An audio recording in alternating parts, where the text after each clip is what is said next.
Welcome to that spiritual, actual, factual answers to questions you're asking. You find them inside you, recite you, reciting the records. Akashic, we laughing, we drafting the passion through various. Time for that comedy, dramedy, all of the fanciest, catchiest acronyms. Listeners, listen, we traveling. Consciousness is always unraveling. The reading you're having is mapping you back to your natural habitat. Abracadabra, it's magicless, passing it. To top it off, the host, all the classiest. Now, what were you asking for? All of the answers? What? All the answers.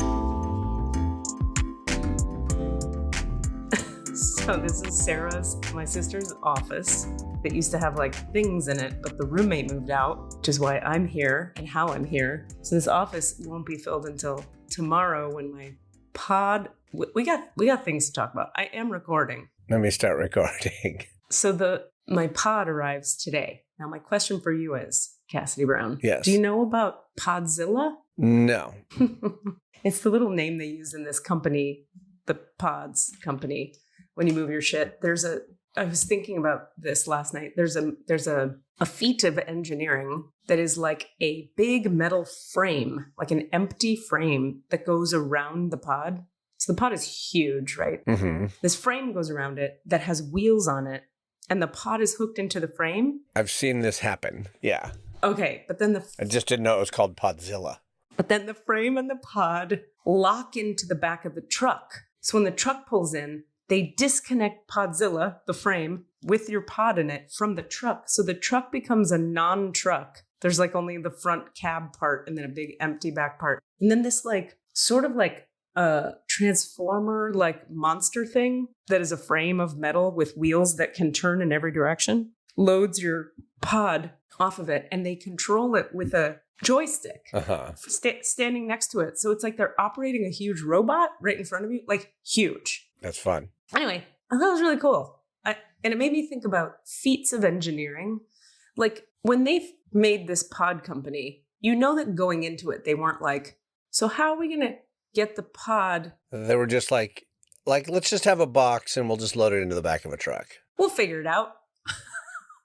Anyway, at some point is my point. They had to go, wait a minute, but you're going to need to get around corners and you're going to have to go higher or lower. And it's going to have to be at a 45-degree angle sometime. How are we going to do that?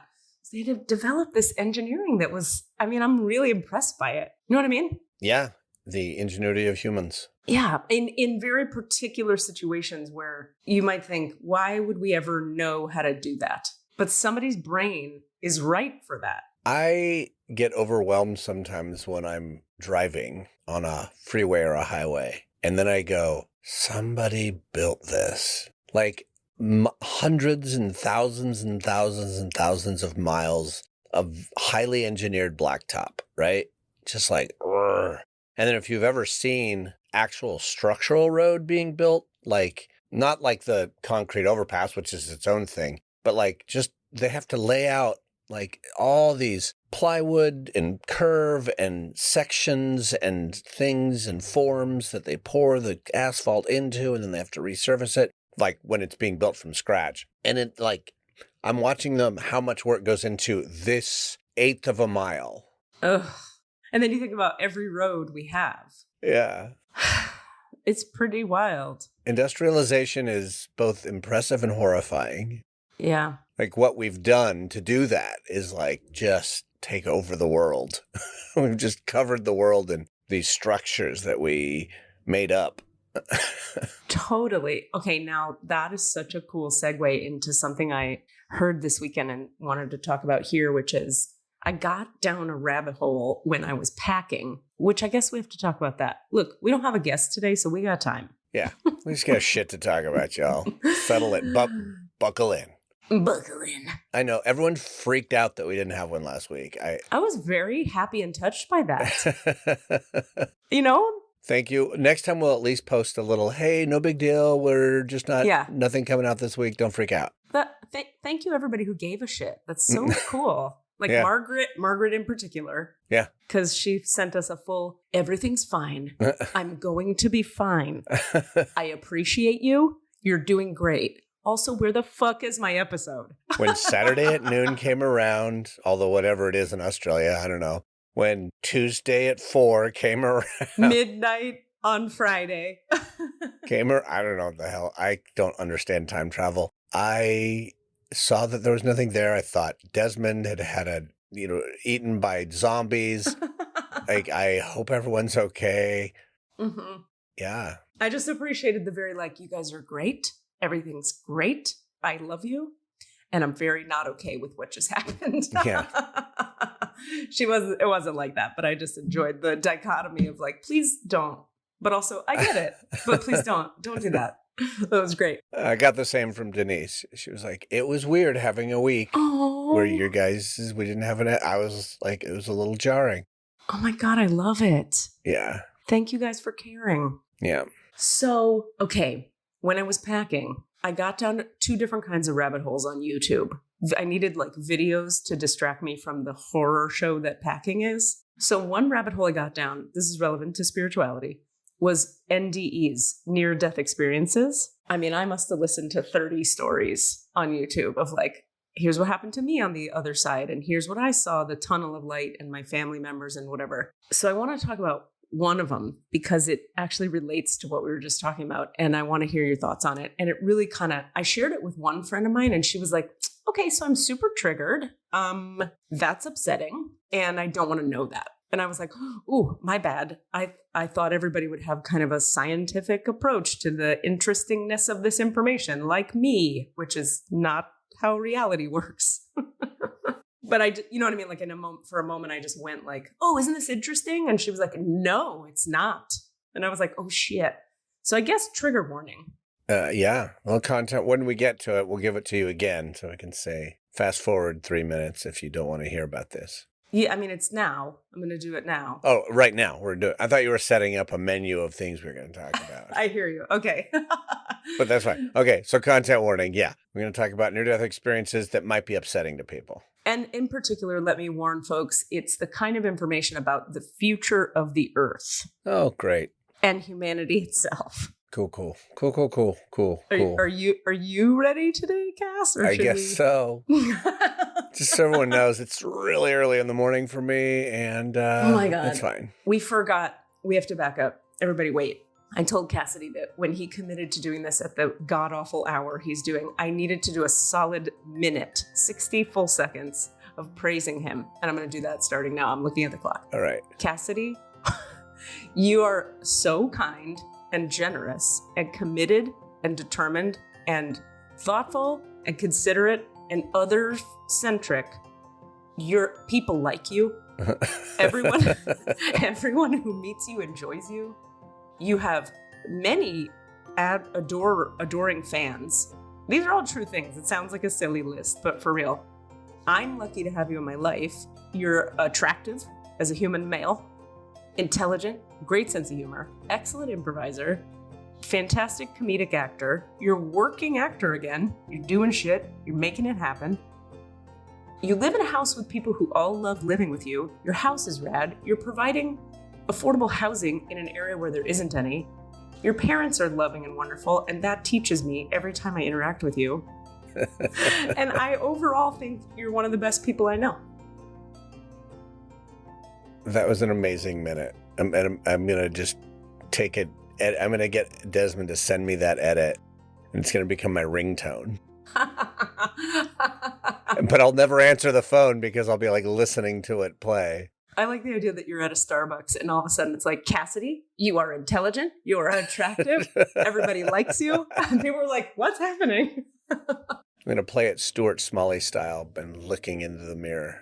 Repeating it back to yourself. But anyway, really, for real, thank you for doing this so early. It's too early. It's officially too early for anyone to do anything ever.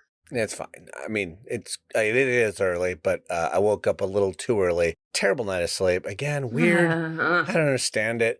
And knowing I had to get up early, I was like, oh, okay. And I did it. I slept, but it was kind of this weird compacted sleep that did its job, but like with an awareness of waking up, and woke up before my alarm, which was fine because then I had more time to get up. I had more time to prepare for the day. Well, see, look at you making a positive spin on a difficult situation, another quality of yours that everybody likes. Woohoo! Yeah. Okay, so thank you for doing this. And near-death experiences. Okay, So this person was telling their near-death experience on the internet to a person who collects the near-death experiences and then kind of like narrates them and compiles them like a curator. And this guy basically said he had a whole story. He died, he went over there, and he came back. But so that's not part of the story. What's the story is what happened when he was there. So he goes to the other side. He meets, I think this was the one with Archangel Gabriel.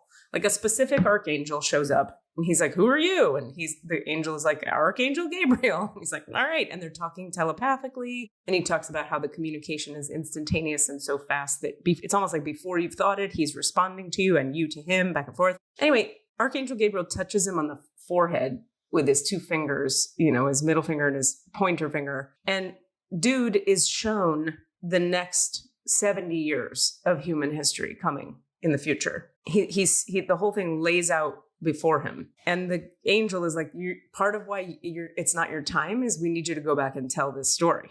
Okay. So are you strapped in? Mm-hmm. Okay. And strapped on. Are you fucking someone right now while we talk? No, it's just sitting there. Me. It's just you?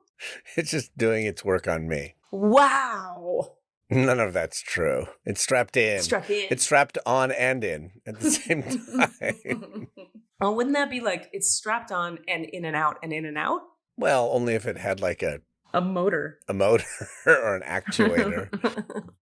But we digress. So angels. Now, so first of all, he goes in, here's what's going to occur.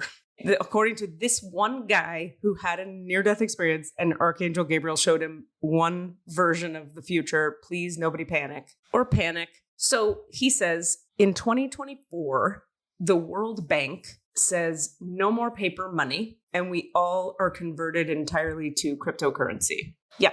In 2024, which is like 2 years from now. In 2028, Donald Trump is elected for a second term. Awesome.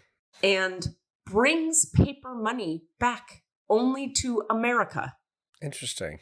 He's like real determined to make paper money a thing for Americans. So America kind of has this economy of its own, plus it's trading globally still, but paper money exists here in 2028. By 2061, according to this one guy, near-death experience, Archangel Gabriel. In 2061, this is, by the way, not a prediction of Katie Rubin. I want to formally state I have not said this as a thing I get from reality. He says things have become, that the United States splits in two because we so can't agree on anything that it splits in half and becomes like super tribalistically separate.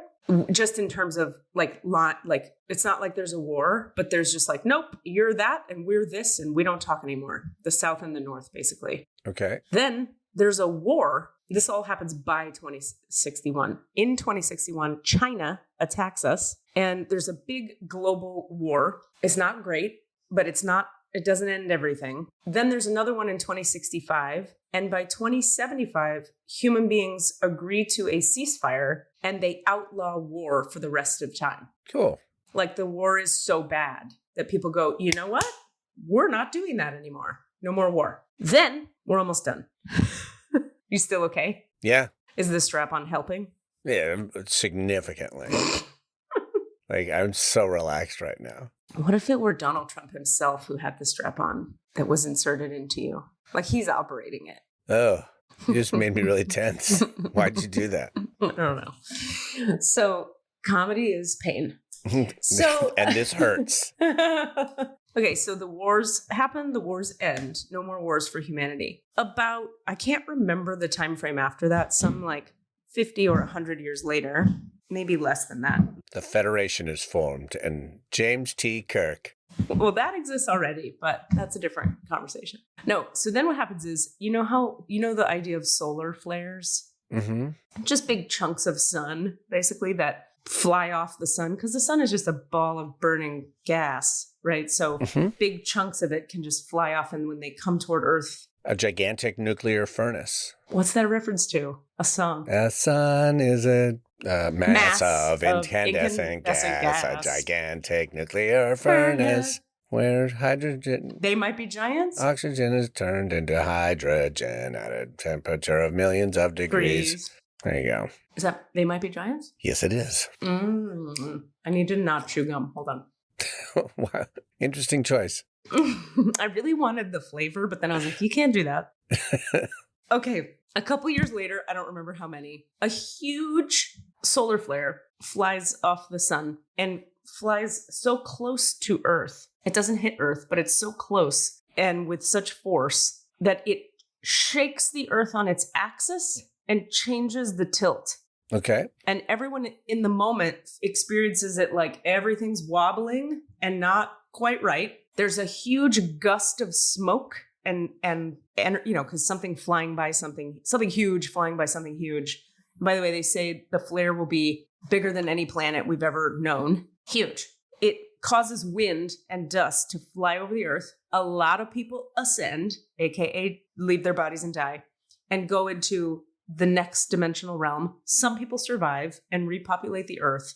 But because of the tilt and the fastness, the speed with which the flare goes by, a bunch of the land that we now have, like because of pressure, the water, the seas rise and come over the edges of the land. So the whole landscape of the Earth looks totally different. Lots more water. The people that remain repopulate, but they do it in a kind of Native American, tribalist, of the land, of the Earth, trading, bartering kind of way. Mm-hmm. And humanity is much happier than it's ever been. And the end. And it goes on that way ad infinitum. I mean, that is how many really good science fiction novels are written. Right. By like a vision of an arc of possible combination of social and environmental change, and some of which is triggered by other things. And so I think, yeah, why that's not crazy upsetting to me is I'm like, yeah, that could happen.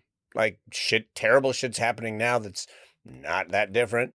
But, and then it changes and maybe that is what's going to happen. Or as we've also learned, like, why would he be sent back to tell us that if there was no point in telling us that? And if him telling us that is part of the catalyst for hopping timelines, as it were, or possible variances, then okay, great. Now we've heard that story. So, you know, it's almost, you know, like you think of like Parable of the Sower. Have you read it? The Parable of what? Of the Sower? No. And the Parable of the Talents by Octavia Butler. Please tell me. Oh my God, you should read those books. Oh my God, I'm excited. Oh my God, you should read those books. They're so good.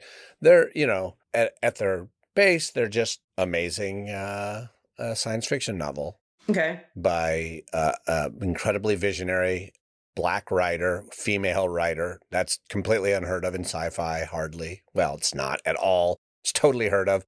But in, you know, well-known mainstream sci-fi, it's less known, especially when she was writing, which was in like more writing in like the 80s. Anyway, Parable of the Sower is a book. I mean, I can give the basic. It's like there's, it takes place in California. One of the main things that's happened is California is on fire. Okay. Like there's fires everywhere.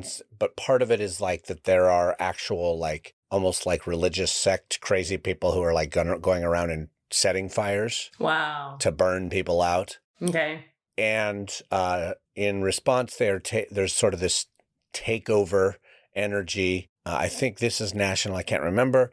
But basically, she describes Donald Trump almost physically in the book.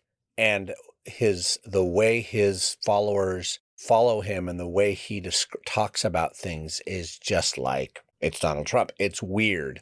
Wow. And she wrote it in the 80s. So it's an incredible book, but it's also about like transformation of culture and how people like create a different way of doing it. And she actually makes up this sort of religion about how change is constant and the only truth is change. Yeah. And God is change. Change is God. God is change. And it's this thing called Starseed where they like are trying to actually, you know, get people off the planet and out into the universe.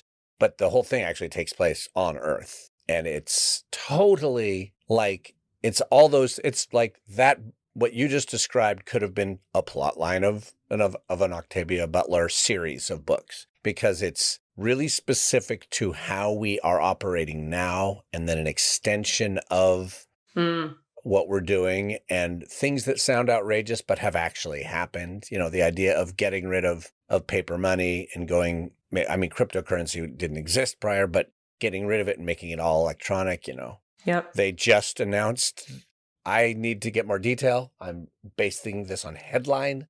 So caveat. They just announced something about palm scanners at Whole Foods for Amazon and Amazon stores. That if you want to register your palm print or whatever, that can, which is like microchipping for shopping, right? Huh. And have you been to an Amazon store? No.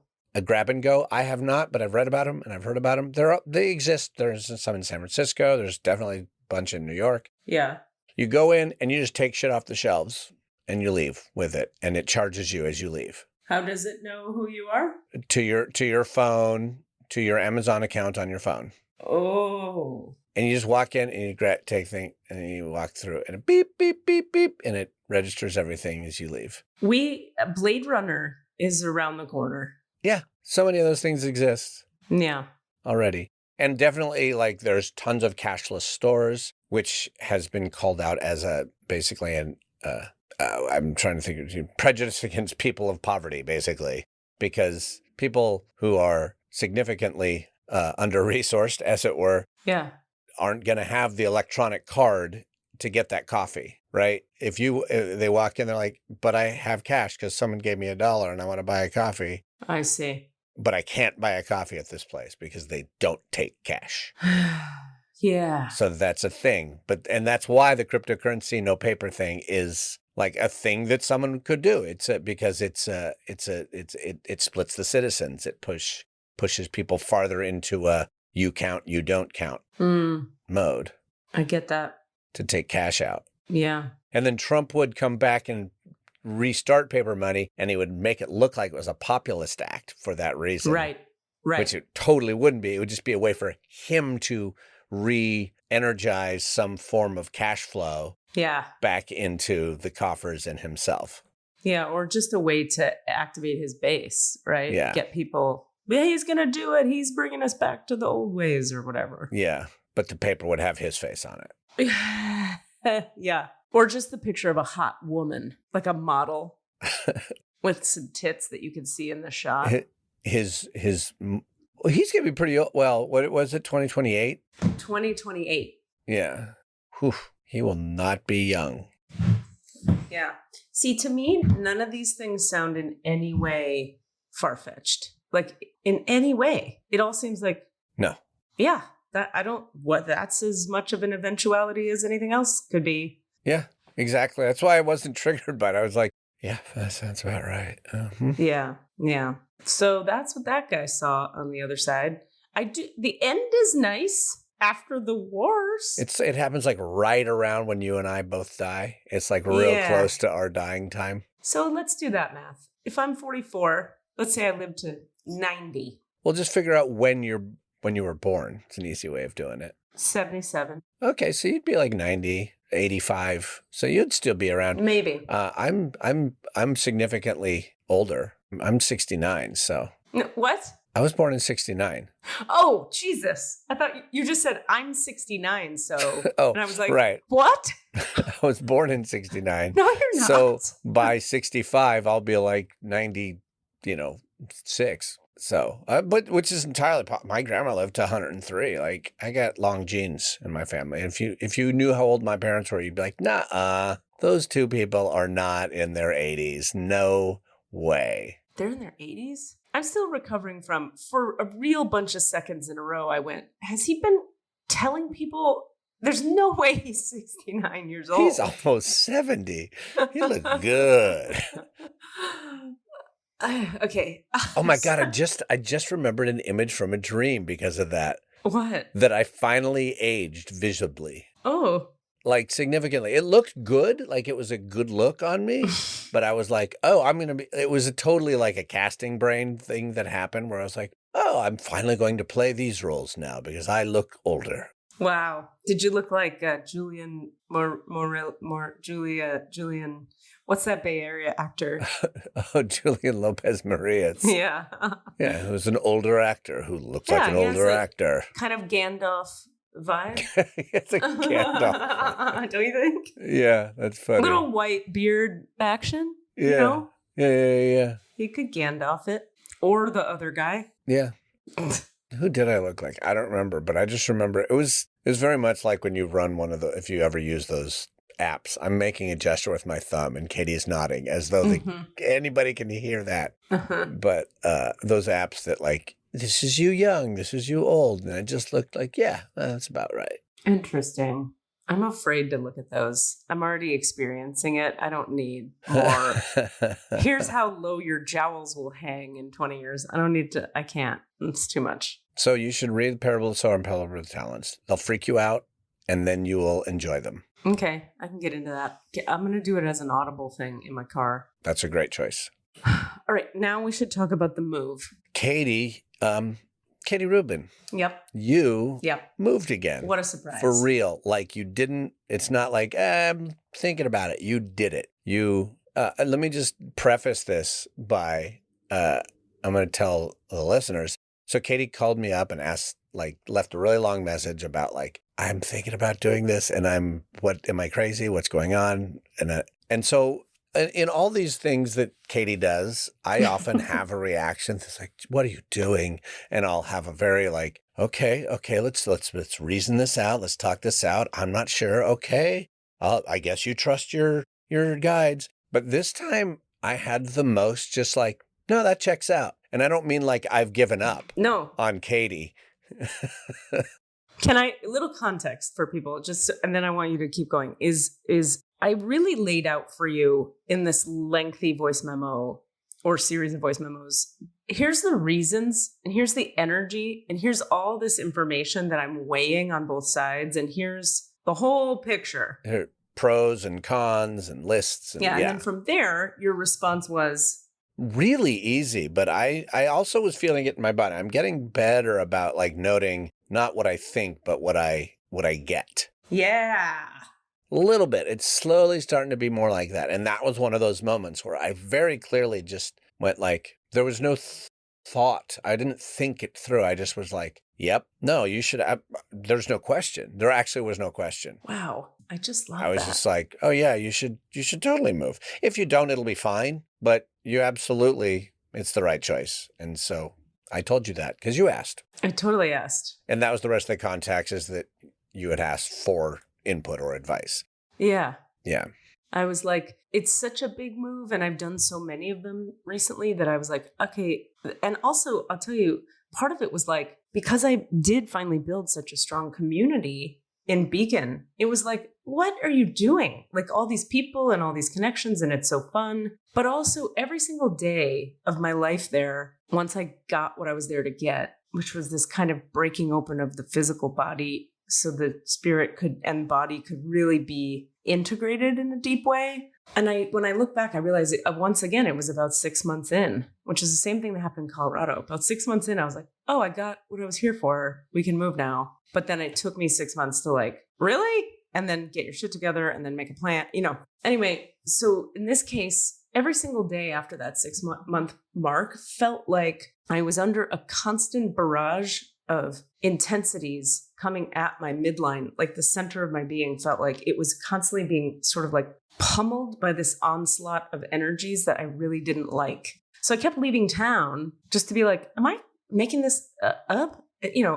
From spirit, I would get like, no, that's happening. And I'd be like, okay, let's just drive to a place and see what that's like. And it would be better. And then I came here a bunch of times and where I am now, and it was so much better. And then there was 90 other things that I want to talk about now, but that I was eventually able to trust, that I don't have to live under a constant barrage of energetic, like almost like needles hitting my midline, just boom, boom, like just constantly all day. And I needed that whole frequency for 6 months and to activate certain things. And they did that. And then thank you, God, I feel like, this is how I was describing it to Rami on the drive down, like I'm coming off of Mount Olympus if Mount Olympus were a mountain of torment, Jesus, into the valley of ease and flow and peace and happiness. Literally like, which is not how a lot of people would describe Jacksonville. I'm just...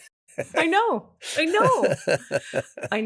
Now, to that point, cutting back, I don't know if any listener would possibly remember this. I barely doubt you'll remember it. But when I was in Colorado, I saw an astrocartographer. Do you remember this? Yeah. Okay. And astrocartographers, for the listener, can, based on your birth time, your astrology, basically, and your birth chart and your progress chart, they can say, looking at all the planetary influences and where the energetic lines of each planet and each sign cross the earth in relationship to your birth time, here's a spot on earth where you would do really well. Here's some spots on earth that are really charged and not great for you. I highly recommend everybody getting an astrocartography reading if you're looking at, where do I live? Do I want to move? What's good for my body, etc., and my spirit, and da-da-da. Mm-hmm.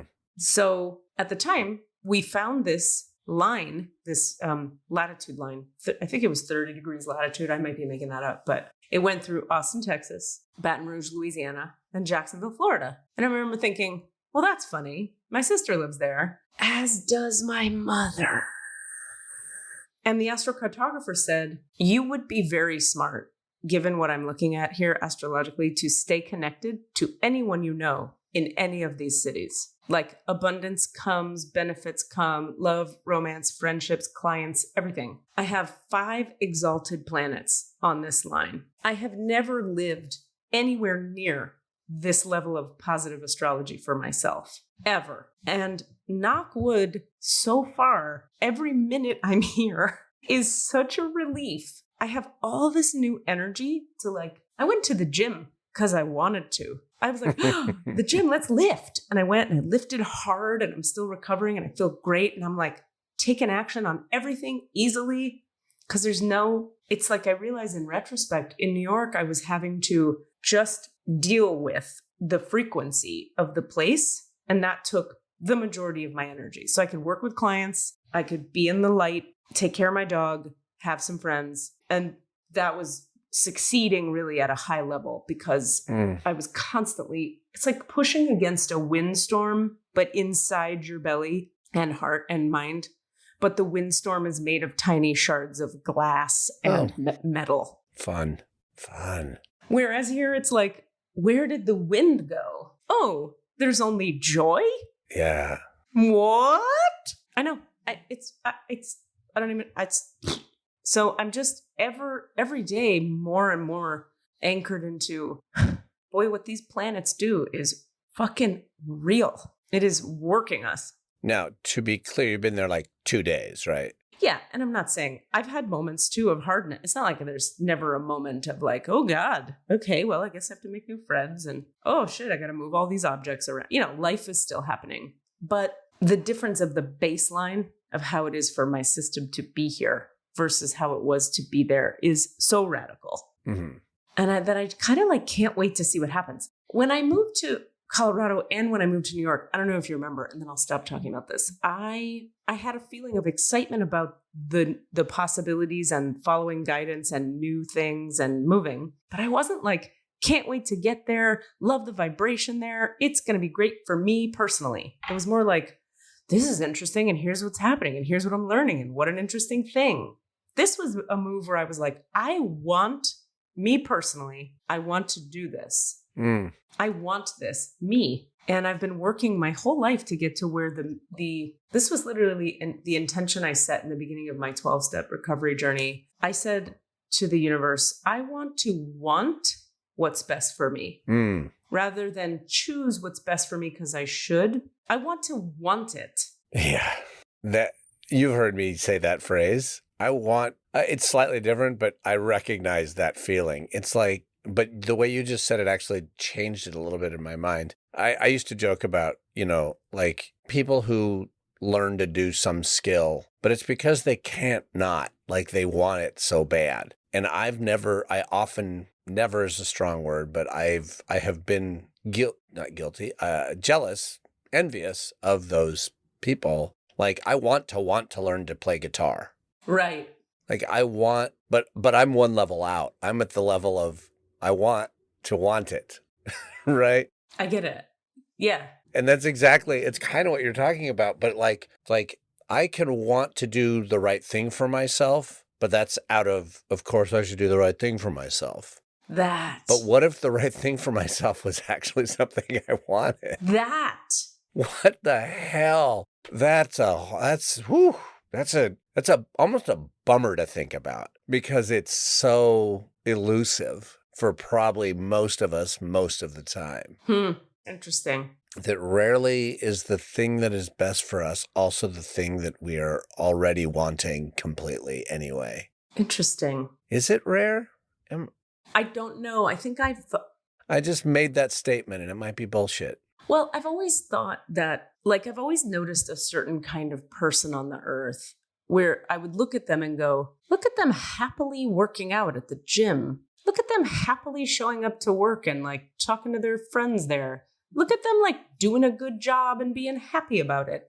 And I could feel the frequency from them was not a pretending or a getting through or a convincing themselves. It was like, I choose this happily. Mm-hmm. And I have been looking at that my whole life and going, how do you get that? And one thing that came to me early on was like, so there are things your body would prefer that are good for it, that it needs. And then there's your resistance to those things. So I've been in this deep inquiry and healing process around how do you line those up? And I think that's what all this work has been. We'll find out. I'll report back. We'll say more. But it's the first time I've felt any version of any of that, of like, wow, my body wants to go to the gym. I have no problem with that. Here we go. Mm-hmm.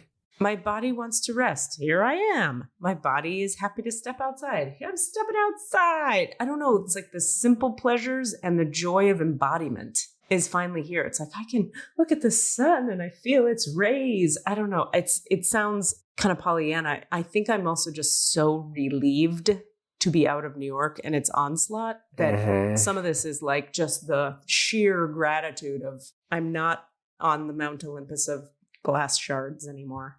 Nice. So that's that piece. Well, yeah. Not to mention my guides, of course, were like, you're going there. Like, go there now. You're ready. Now's the time. Like all the spiritual stuff was in place too. It just was the first time I almost didn't even have to ask because I was like, oh, I want to do this. And there's all these doors opening and Sarah's roommate moving out and the real estate stuff she and I want to do and the sunshine and the beach. And it all just made sense in an easy way. Like you said, with your feedback to what I shared with you. Yeah. It's like, no, that sounds like that you can, you're able to do that, then absolutely do it. Huh. Oh my God. Right. You can make that work? Right. Why wouldn't you? Right. Yeah. Yeah. Yeah. Wild times, my brother. Now, that was a lot about me. What's going on with you? Are you in play preparation mode? Somewhat. I'm starting to work towards that. I'm getting my, started to work on my lines. There's been a little shakeup and it's settled back to moving forward. And there was a moment where I was maybe going to get moved to a different role, possibly. So I stopped working on my lines. He was like, hold on. And then it was like, no, you're going to play that role. Right. Okay. So I'm back to that. I was tasked with making the audiobook version of my dad's book that he wrote about.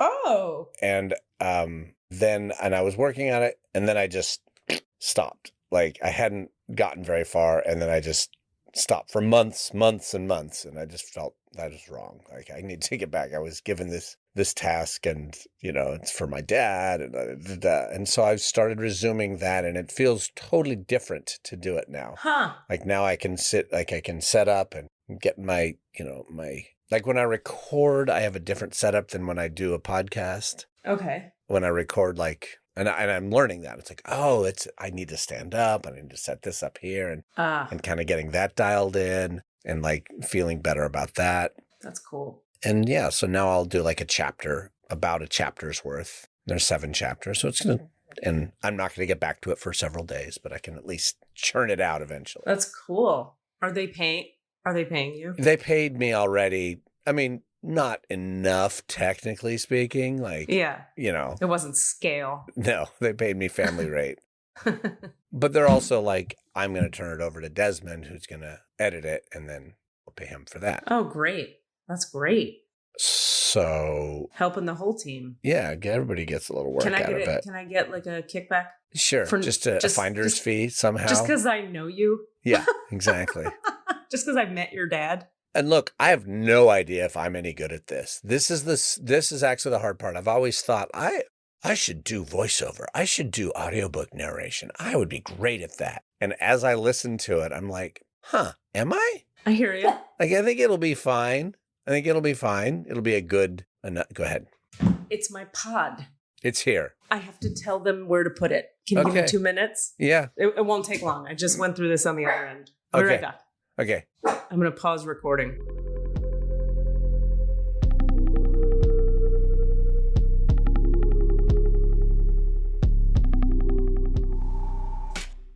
What's up, everybody? Rami here. So it's really hot right now, and the birds on my bird feeder are, the sparrows are like panting, basically. They keep their little mouths open, and that shit cracks me up. I don't know. I think it's funny when birds are uncomfortable.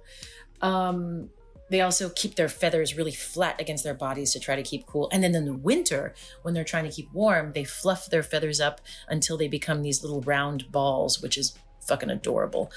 Basically, what I'm saying is sparrows delight me in the winter and they delight me in the summer. Speaking of birds, did you know that only a tiny percentage of bird species have evolved with penises? It's true. Most birds don't need them. They just got holes. Everybody's got a hole. And they have sex by one of them mounts the other one, and they smash their little feathery holes together and something happens. Ducks do have penises, by the way. And boy, if you've never seen a duck penis, you should really Google that shit. Google it. Seriously, just Google duck penis. Unless you're faint of heart, and then don't, because that shit is terrifying. It's a mean corkscrew, let me tell you. Just do it. Google image duck penis. And they're rapists, also, ducks. However, the female ducks have recourse. They actually have evolved a twisting vagina, and their vaginas have like all these sharp turns and stuff, and they can pretty much decide who fertilizes them. So if there's some rapist that they're not into, that rapist won't fertilize her eggs. Sorry I kept on calling ducks rapists just now, but that's what's up. Bird talk today on Rami's Rules. This is so wild that this is happening while we're doing this. So when I was telling you the story about the pod, I meant to have the end of that story be, by the way, it's coming now. And I forgot that. Well, they told me yesterday, by the way, your thing will arrive between 11 and 2. And we had already scheduled this. And I was like, well, I don't think they need me very much. So fine. So there's a huge Podzilla moving all my earthly possessions right out here right now. Yeah, let's see if we can hear any. Yeah. The image I have is of the cargo loader in Alien. Oh, yeah. Remember when she gets inside the suit and attacks the alien with the giant suit? I love that image, that moment in that movie. Yeah. There's so much that's so freaking good about that movie and so timeless. Get away from her, you bitch! Also, what's the one underwater with Sigourney Weaver? Not Sigourney Weaver. The lady I always think is Sigourney Weaver. The sea snake made of liquid metal. I have no idea to what you are referring. Okay, hold on. No, sea snake made of liquid metal with Sigourney Weaver, who's not Sigourney Weaver. Yep, you'll know it when I say this. Underwater movie, liquid metal, sea snake.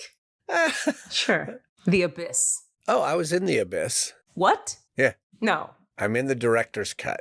What are you talking about? In the director's cut, they restored a plot line that was cut from the original release, which actually made the movie make fucking sense because it kind of failed as a movie. It was too long already, and it didn't quite gel the whole who was doing what and why. Oh, it gelled to me. Maybe you saw the director's cut. Well, we all see what we want to see. I've seen that movie 30 times. Okay, so were there tidal waves in the version that you saw?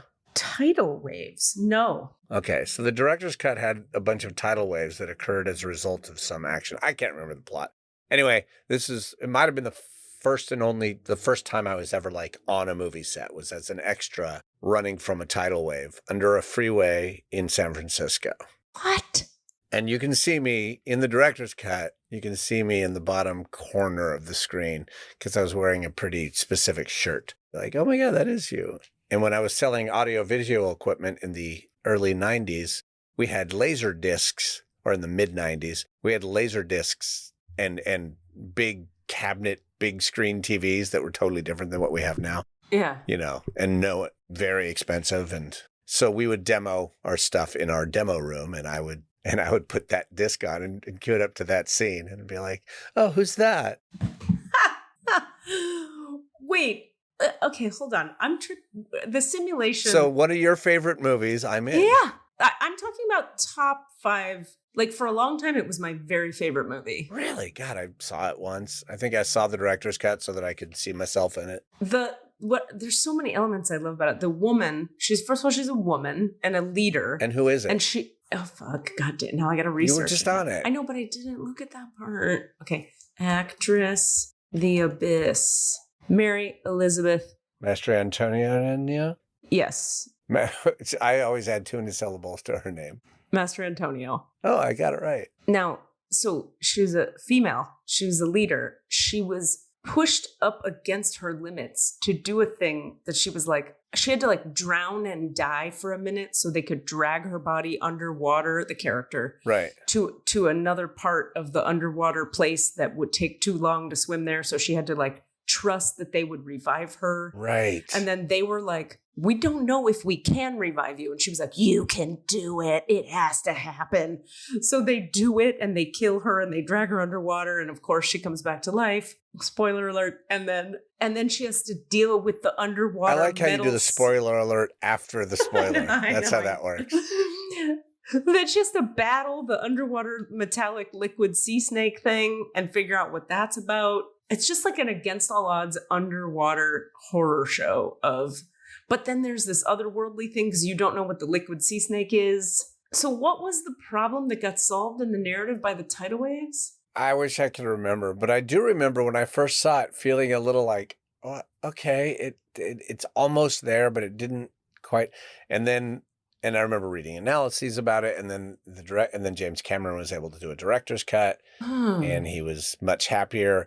And I saw that too, and I was like, oh no, that does make sense now. It was something about meeting, like we didn't actually meet the aliens maybe in the first one. You know what? I love that movie so much, and now we're talking about it. I'm going to watch it tonight and report back. And yeah, I don't know which version you'll be watching. Well, I'm not kidding. I've probably seen that movie 30 or 40 times. And there are no tidal waves, so. No. So, yeah. And I guess unless you had the Blu-ray disc, you couldn't. How would I see the director's cut? Right. Anywho, I have to keep my eyes on my telephone machine because the pod man will need you to check out. Well, he doesn't need me to check out. We just covered that, but he does. He's like, keep an eye on your thing because I may need you to move these cars because our cars are like out of the way of the place he needs to be, but maybe not enough. So we'll see. Okay. Oh my God. So I'm supposed to see our dear friends in Vegas. Yes. At the end of the month to go do Speechless. I'm envious of that. I wish I could do everything. I can't do that event. Katie's doing an event that is super fun. I've done it in the past. It's this crazy big conference, and the people we work with sometimes are doing it. And I've done it in the past, and I don't know if it's the same thing, but I think it is. Yeah. And but it is literally happening right the day before my first rehearsal of the show that I'm finally in. And, Cass has been in a show. And, in our new world, like you can't risk certain things. Like at this point, I'm risking exposures all the time, but I have to time out those risks for COVID. I'm like, well, I guess I could get it if I can get it and get it right there, but I can't get it there. So like as I approach, I can't go to Vegas and then get sick and then basically not be able to rehearse my play. Yeah.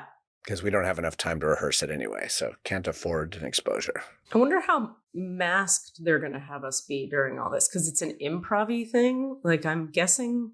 Well, and it's in Vegas, and people are not giving shits at... And look, I've been going to conferences. No one's wearing masks. Okay. Nobody is wearing masks. Okay. So I wore a mask the whole time I was working indoors on anything. Oh, wow. And that's on me. That's me. At this point, it's flipped. It used to be like, I'm wearing a mask to protect you. Nope. Y'all can fuck off. I'm wearing a mask to protect me. Good for you. So... Yeah. It'll be interesting to see what happens over time with like the 7 people who never had COVID. Like maybe you guys will evolve. I know you're going to evolve into like a superhuman or something. That'd be cool. Or you all die. Or no, that's the thing. Because we will all get this weird other variant that is a completely different thing that only attacks people who never got it. And we'll all just be wiped out. Fuck. Yeah. Because monkeypox and polio apparently is making a comeback. Wasn't there like a case? No, they haven't actually seen, I think it's that they haven't seen a case that they've seen evidence of it in the wastewater. What? Which means people had it. Wow. Yeah. What exactly do we know if monkeypox comes from monkeys? No, I don't remember why it's called monkeypox, but it's been called that for a long time, and it, was quiet for a while, and then it made a comeback. But it's... What does it do? It makes the brown spots. Yeah, it's like I think it's akin to a herpes type thing, except that it doesn't live in the body forever. It goes through you. But the spots happen like externally, visibly, right? Like on your face. Yeah, it's like a pustule rash. Wow, that's a great name for a metal band. Pustule rash. That's what I gather it is, and that it is basically passed by skin-to-skin contact. Okay. Which is why it's sort of called an STI, but it's not necessarily an STI. It's a misnomer to call it an STI, but of course, because it is, not probably more passing among, as they say, men who have sex with men is how they're used. That's how the language I've seen in the phrasing in a lot of like reports about it. Okay. But then that's the same thing where it's like, oh, it's just a gay disease. And it's totally not. People are getting it no matter. But why is it man to man more? I don't know exactly why, but it may have to do some cultural things with like, how much contact is had within certain subcultures. I don't know the actual answer to that. I would be remiss to theorize. That's so interesting. Men who have sex with men. Yeah, I had never seen that phrase until recently. Like, it feels like a new way of describing things. They want to be like, we're not placing any judgment on it. We're just describing the scenario in which we have noticed a more significant incidence of this particular thing. The literal occurrence is labeled thusly. Like, that feels like a new wave pop album title. Men who have sex with men. You got men without hats. You got men at work. Now you have men who have sex with men. I have a report on the effects of the emotional integration of the light. Oh, great. Let's hear it. If we want that. And if we want, just for a little, we've gotten a few emails recently into the pod. Yes, let's do that. And we could just do one quick one, probably. We don't have time necessarily to go crazy on one of the longer ones. Well, this is a perfect segue because for a bunch of weeks at the end of my time in New York, I kept pulling this one card from this one deck I have that said, "You are the Oracle now." And I've talked about this over time here, but I kept being like, what? But I kind of knew what. So what's happening is 9 times out of 10, I just don't need to open the records. I can just breathe, expand my awareness, and drop into connecting with you and do everything I've ever done and get all the awareness. Cool. And I've talked about this, how like I always was looking at, I've said this, right? Where I'd look at other psychics and healers and be like, why can they just do it? And I have to like say words and incant the light. And then it's like, who cares? So then I just did that.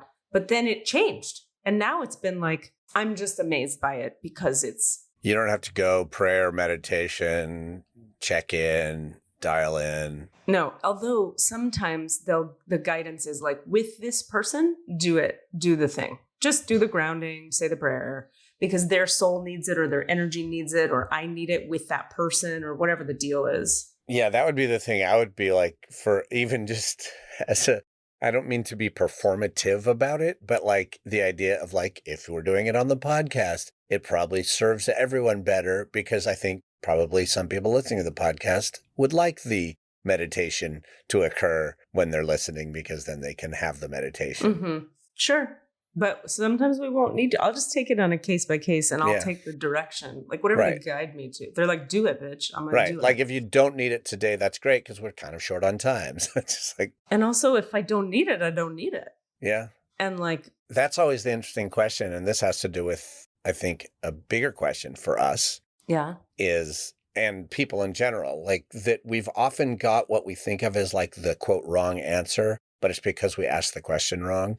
Okay. Right. And you've had it happen to you directly. We've definitely talked about it. You have it with clients all the time where you're like, oh, well, if you ask that question, the answer is this, but you were asking this question. And we thought we got the quote wrong answer, but it's because we were actually asking the wrong question. And so the question is, do I need it to get this reading? No. Do the listeners need it for this particular episode or for this particular moment? Like, that's all. I just think it's interesting to note, like, what questions we're asking. Sure. Yep. Mm-hmm. Like, you don't need it. You can just give an answer. Well, but also it's not me. It's like what's not needed is the ritual to get me in the place where I can receive and hear correctly. Right. Because it's never me. It's not like Katie Rubin can see, like, it's I have access to information from beyond that's, so if I can gain that access and it's still as useful to you because it's coming from the places that are not like my ego and my perception and my personality, except for when they tell me to talk from there. Yeah. Then who cares? But to your point, sometimes the meditation is helpful to other people just for grounding and for peace and for That's more what it is. It's like, oh, do we need the grounding for everybody out there because it's just a nice thing? Yeah, that's a nice question. We can certainly ask that each time if we want to. Well, what questions do you have? I'm excited from the listeners. Well, you know what? I think we have one that might be a little longer, so we should That's cool. Hold that one off. But we have one that is from our lovely Margaret that I think might be a good, straightforward question. We haven't. Do you mind reading me the longer ones, because it might be a short answer? Oh, it's a really, really long email. Oh, I see. Okay. And actually, we need more information. So I should actually I'll forward it to you and then we'll reply to it because I think you might need some names from the ancestors that she wants to ask about because she only gives her name, but I feel like she's asking about some people whose names we need more information to really do it. Okay. It's a pretty involved one. Okay. Which is fun, but I'll forward it to you and we'll talk about it. But Margaret's is just so straightforward and wonderful. Okay. It's super straightforward. Okay. And we love us some Margaret, and what a joy to get into her energy anyway. Well, and we abandoned her last week, and she didn't like it, so let's pay her back. We'll pay her back by directly responding to one of her questions. I love it. I'm to be clear, I'm 100% teasing. I did not think you think that we abandoned you, Margaret. We love you very much. We kind of did. What? Yeah, so this is from Margaret McCarahan. Okay. Whose name we have clearance to say. It's all good. Publicly state her name. We love Margaret, and she's been on the podcast. We've answered questions for her before. She says,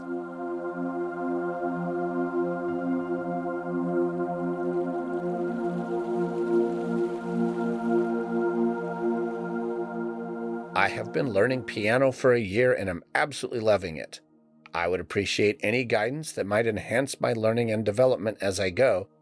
But specifically, how can I have better concentration and focus when I'm practicing playing piano? Which also goes to our question about wanting to want something. How can I have better, what was it? Focus and? Better concentration and focus when I am practicing or playing piano. And or any guidance that might enhance her learning and development around learning that skill. Okay, I'm going to breathe into Margaret's energy.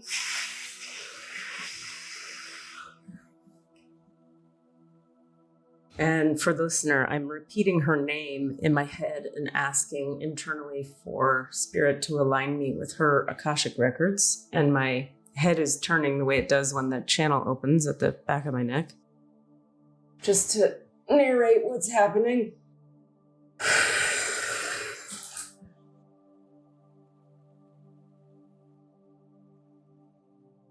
And then I'm just asking consciousness to let me know when we're tapped into the Akashic records of Margaret McCarahan. Okay, great.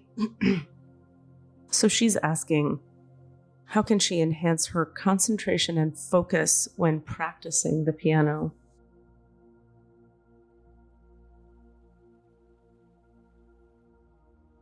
Okay, well, it's, okay, first thing, sometimes it's like I've talked about this before. Let me tighten this here. Okay.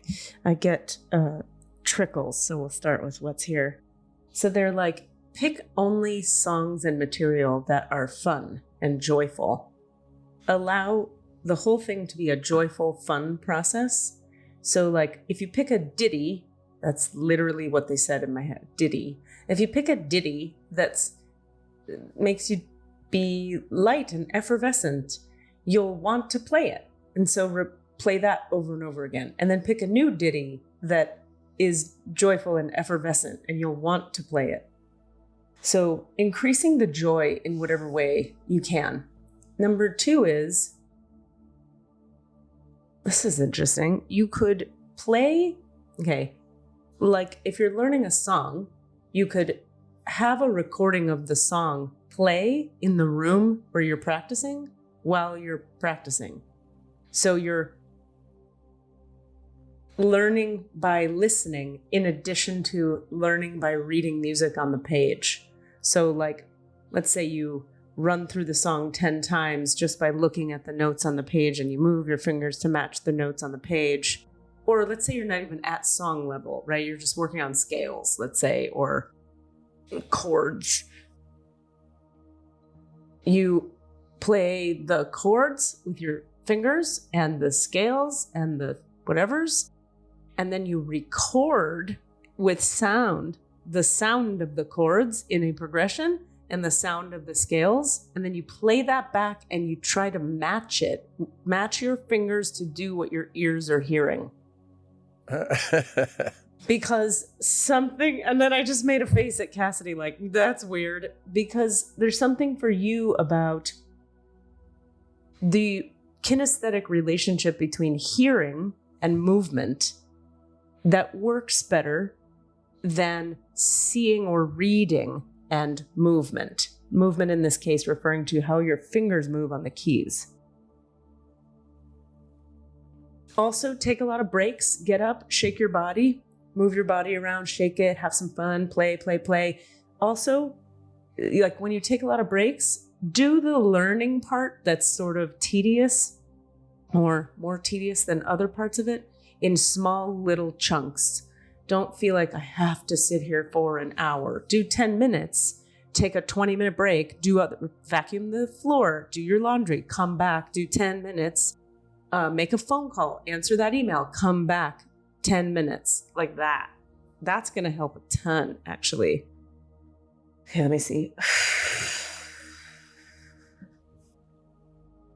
And then I'm just listening to the response to the question and any overall guidance on how to make the learning of this easier, more fluid, etc. Yeah, when you get to songs, pick songs you already like and that pull you toward them. Little showcases at home would be great. It's like they show me, you gather your partner and a couple people that are over and you go, can I play one song for you? And they're having tea and you play your song and they clap, clap, clap. But what's important is that for the people, you benefit from them sitting and listening to you. They benefit if you approach the whole thing very lightly, rather than approaching it like, I need you to do this and can you do this because I need you to, I need it. They're like, no. Approach them like, there'll be a song in the parlor in 10 moments. I'll be playing it. You're welcome. There's tea available. And you make it like a light, playful, like, here I am playing a song. So the way that you gather the people will really influence how many people are sitting in the living room. And then that makes you happy to play for them. And remember that the whole thing is supposed to be fun. It's not supposed to be perfect. And boy, is that easier said than done for all of us. Yeah. That actually a question is, Is this very specific to Margaret, sort of specific to Margaret, applicable to everyone or just to a lot of people or just to Margaret? This is very specific to Margaret. Cool. Well, when you're done, then I have a question about this. Okay. So do we have anything else to ask about for Margaret? That was it. She just had that question. Okay, so I'm just going to pull out of my connection.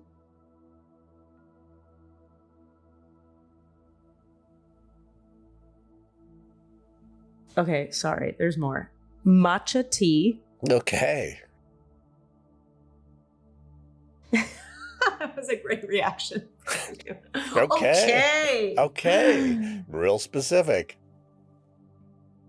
I don't know if you drink coffee now or that you drink nothing now, but either way, they're like, matcha tea is a better choice for the way your brain is and your nervous system to get a little bit of that focus and that pep.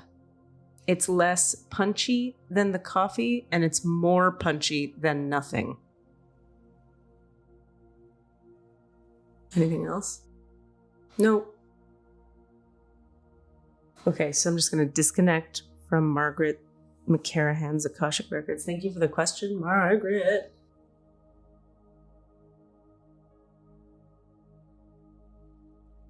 And they're reminding me as I do this, it's important each time, even if it's a different process to get in, it's important for me to actively disconnect each time. And I think sometimes I get a little lazy and I'm like, look, I can just pop in so I don't have to do anything at the end. And they're like, nope, you have to do things at the end.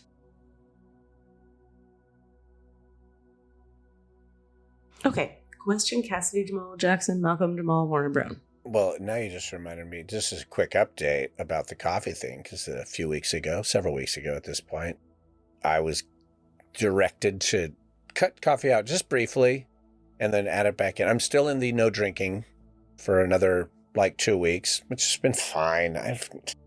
Every once in a while, I'm with some people and I'm like, oh, I'd like to have that whiskey because I like the ritual and the flavor of the whiskey, but I've no need for any of the alcoholic effects. Rock on. Nothing. Better on headaches. Better. But the coffee thing, I just quit for 3 days, got some headaches from not drinking coffee. And now what the result is, I'm drinking coffee again, but I can take it or fucking leave it. Wow. Which is really different. I don't have it many days. There will be a day where I'm like, oh, I didn't ever have coffee today. Wow. That's huge. It's huge. I'm not addicted. I love it. Yeah. I want it. Yeah. All those things are still very true. Yeah. I might be building back up to being more addicted to it. But in the short version, it's like, oh, yeah, coffee. I could have some coffee. That'd be yummy. That's great. Yeah, that's really cool. Is it messing with your sleep at all? My sleep still sucks. I'm still fiddling around with settings of my self settings. Yeah. The setting. That's funny. I'm hitting the little gear icon in my own soul and going, well, maybe sometimes if I do the I want, I wish, I need thing, it helps. And sometimes it doesn't. And last night I was really... Melatonin? Yeah, I could go back to drugs. I also do some edibles sometimes and that can put me to sleep. But too much edible and I will have headaches. I'll have a hangover. I get a weed hangover. But if I do it just a little bit, yeah. Melatonin's not it's not a drug. Yeah. I mean, in the past, melatonin hasn't put me to sleep, but maybe. Oh, I see. Have you tried valerian root? No. Okay, well, those are options. Yeah. Oh, well.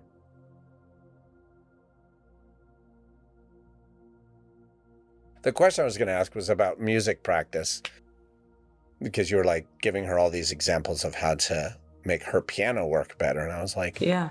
I guess I was just curious, should is such a stupid word, but whatever. Is it in my highest good to pick back up the ukulele? And if so, should I, how best would I be served? Okay, we're going to drop into the records of Cassidy Jahmal Brown. Well, that is such a different experience for me getting into your records. So different. Describe the energy. What are you getting?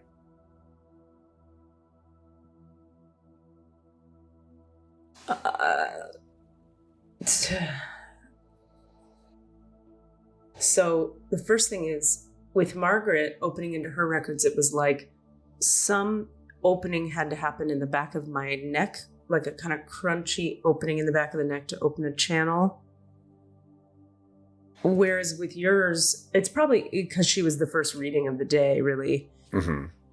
But with yours, it's just they pop me right up into my head, like a very light feeling in my head and then up above my head, as opposed to like with Margaret, it was through the back of the channel and then up through the line that travels up out the crown.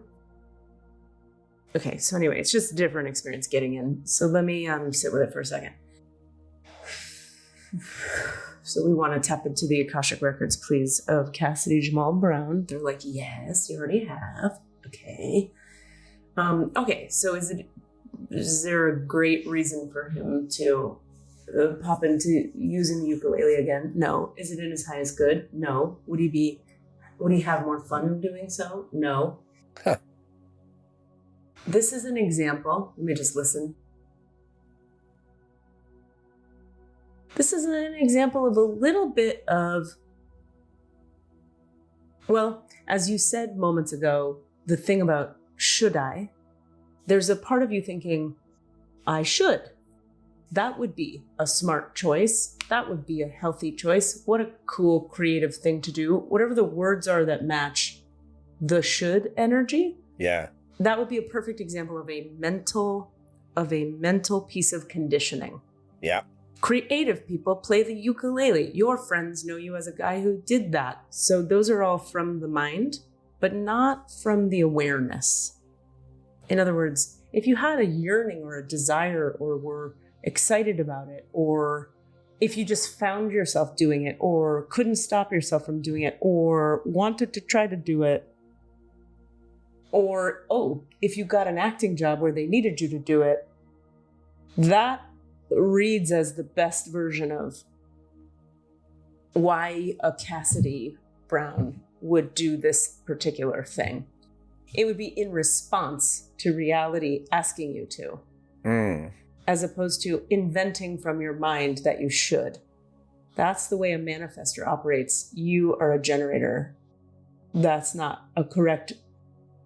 That will not breed fulfillment for you or satisfaction. It will breed frustration, irritation, and self-judgment. But if I have a need or a request or it sort of almost sounds more like task-oriented, like, oh yeah, you should because of this, but not just because you've said to yourself you should. Right. If it's a response to something in the external environment that makes your body go, yeah, I want that role with where I have to learn that. Yeah, it's a response. Remember, the strategy of the generator is to respond. Yeah. And then the authority is whatever your authority is. I can't remember what yours is right now. Emotional or sacral or... Okay. So, but the first piece, strategy. How do I do life? Your strategy for life is respond to reality. Respond to life. Rather than in my head inventing what I should do. God, it's so true. It's so true. It's so true. Yeah, isn't it? That's such a big one in my world too, the generator response thing. Everything's so much better when I do that. Yeah. Cool. Well, that was an easy. I just wanted to check in on that. I think part of it was feeling that your advice or the advice for Margaret on like how to approach it. It's like, oh, that sounds so much more like I love that. That's why I asked also, is that true for everyone? Like, what a way more interesting and joyful way of approaching even just the idea of like, how to work on it. Oh, just pick a song you like. I mean, that probably is good advice for generally. Sure. For those who aren't driven to it, but more just like, well, if you want to have an easier time of it, what if you literally just picked a fun song? Sure. Although more and more, I just have to tell you, my experience is just like, there are so few broad general answers to anything anymore. Shit. Everything is so tailored to the individual. It's uncanny because the way people's brains work, the way their design is, what time of the year it is. There's so many, what the transits are, what mood they're, all the gates and channels and all the centers. And a non-human design way of saying that would just be like, just the unicornness of each individual is so unicorny that all these platitudes and generalizations we learned in the philosophies and the religions of the past systems are really crumbling into a consciousness of what is required for this body-mind organism, which brings us to the topic of, I kind of wanted to talk about this too, the 7-centered being moving into the 9-centered being, which is a human design thing about what has happened and why this is all happening. But maybe we start with that next time. That's a great idea. What a teaser. I love, like, what? Tell me about that. That's a whole thing. Yo, we should probably wrap it up in a minute here. Do you need to get out of my records? Yes. And all right. So I just want to pull, if we could send Cassidy's energy back to him. And I'd like to come on out of his records.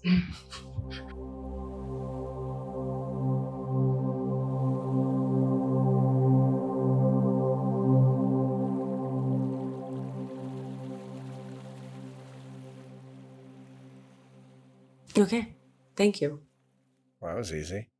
All right. I'm very excited for you to be in Jacksonville, Katie. Thank you. I'm going to come visit you also. Will you please? Yeah, it sounds amazing. Come. We'll go to the beach. Yeah. Can we go clubbing? We can go clubbing? I don't want to go clubbing. I still don't want to be in a bar. I'm not there yet. But do whatever the fuck. But there's all these like beautiful parks, and it's very like southern, but not, because it's. We can scope out your theater building for your new theater company. That you're going to run, and then hire me to come act in. Perfect. Yes.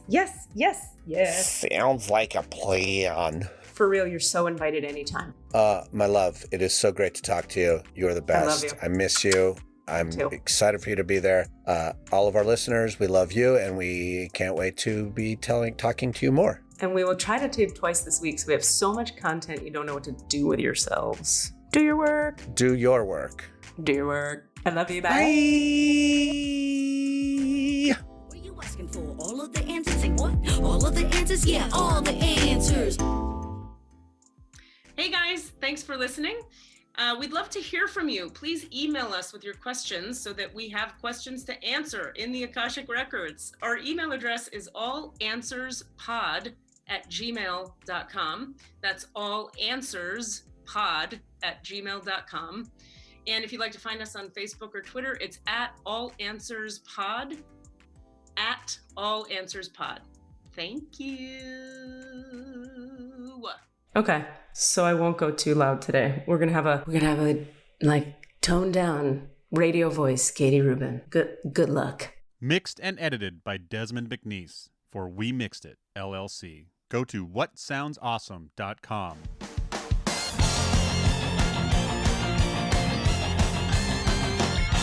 The sun is a mass of incandescent gas, a gigantic nuclear furnace where hydrogen is built into helium at a temperature of millions of degrees.